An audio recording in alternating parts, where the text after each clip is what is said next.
continuação do grid. No nosso vídeo grid, eu e meu parceiro Gabriel. Oi. Vamos nessa. Só continuação daquele vídeo anterior que não deu muito certo, mas nós postamos e queremos avançar pelo menos 100 likes, né, Gabriel? Ah, é.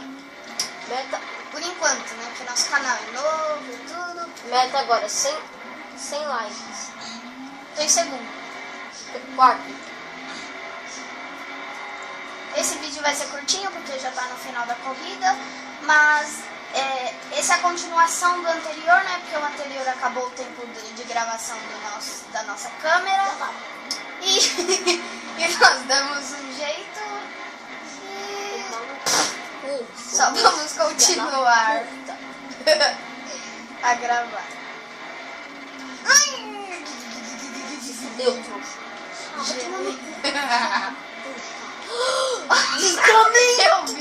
Eu vi. Sua mãe é... Nossa. Olha lá. Ó, vou derrubar os pneus. Ah, caramba, cadê esse primeiro, cara? Ah, vou terminar em quinto por causa do Pedro, filha da puta. Que Pedro? Preto. Um cara preto ali. Falta uma volta. É, então... Não, estou vendo os pelotões aqui, os dois caras. Meu, cadê esse primeiro, cara? Ó, vou ultrapassar essas pessoas aqui, pelo menos tem que ser alguém, né? Vai. De um montinho de quatro carros. Ah, Gabriel! Eu tentando aqui me arrumar, você vai e bate! Olha lá, bosta, o cara me passou. E bateu! Esse preto é chato. Nossa, mano. Você tá em quê? Quarto. Eu tô em terceiro. Tentando passar esse segundo e achar o primeiro. Ah, vou terminar em quarto. Ah, eu vou terminar em terceiro!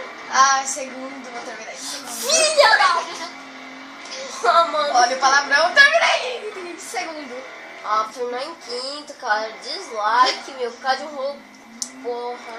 Like a bosta. Like a bosta, hein. Puta bosta. Ai!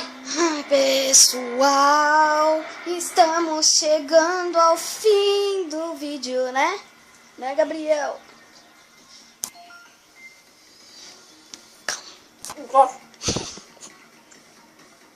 Tá bom, Gabriel. Falou!